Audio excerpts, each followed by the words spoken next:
Welcome everybody to the Bruin Report. It's that time of the season where the Bruins play their heated rival, Lipscomb University.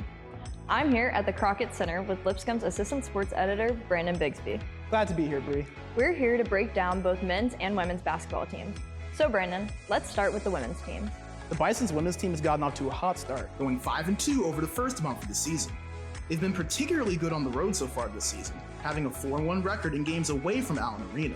And though the distance on Belmont Boulevard between there and Curb Event Center isn't far, I'm sure the Bisons have to feel pretty good going up against a strong Bruins team. For Belmont, the Bruins currently sit at 5-3 on the season, but don't let their record fool you. During all three of the losses, the Bruins were competitive and kept the games close. Plus, the Bruins have 2 wins over Power 5 opponents so far. But record doesn't mean everything.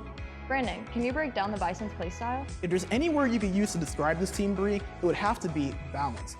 The Bisons have 5 players that are averaging 10 or more points coming into this game. There are a lot of different players throughout the lineup that you never truly know who's going to be the X factor for this team until we really get into the action and the ball gets rolling. The element of surprise is a dangerous thing, so I'm sure the Bruins are going to want to use their own offensive firepower to counter it. Well, Brandon, offensively, the Bruins can attack from all areas of the floor.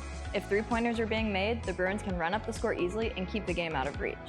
But they aren't afraid to slow down the pace and attack their opponents in the paint. Not to mention, head coach Barb Brooks earned his 150th career win in less than 200 games.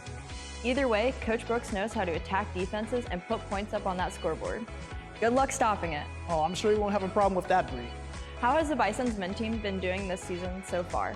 I've seen that their best player is hurt. Is that affecting the team at all? That's right, Bree. The Bisons have been without all A-Sun selection Jacob Ognosvich this season. He's led this team with 17.7 points per game last season and was a star for the team. He even scored the game-winning basket against the Bruins in the Battle of the Boulevard last season. But the Bisons so far have not missed a beat in his absence. Players such as AJ McGinnis, Darian Boyd, and Will Pruitt have all stepped up, with each of them averaging more than 10 points per game coming into this one. How about for the Bruins, Bree? Well, Brandon, the Bruins have had an inconsistent season so far. They currently sit at 6-3. I won't blame them for losses against Furman and Arizona, which was ranked 3rd in the nation. And they've won games they weren't expected to against teams such as Georgia State and Penn. Cade Tyson, Malik Dia, and Jacoby Gillespie have been our lead scorers on the court. But one thing that has hurt the Bruins every game is their lack of defense, allowing teams to run up the score.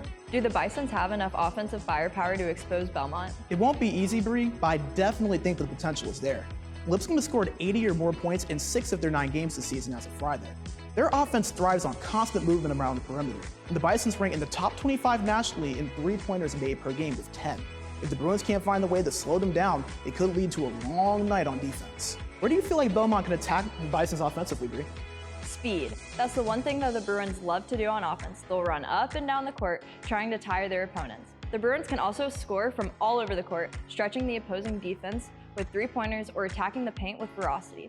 But sometimes the offense goes cold, like it did against Furman, where the Bruins couldn't buy a 3-pointer. The question is, which Belmont team will y'all see on Wednesday? But it doesn't matter because Belmont is going to sweep Lipscomb. Oh, if last year showed us anything, Bree, I don't think that's going to happen.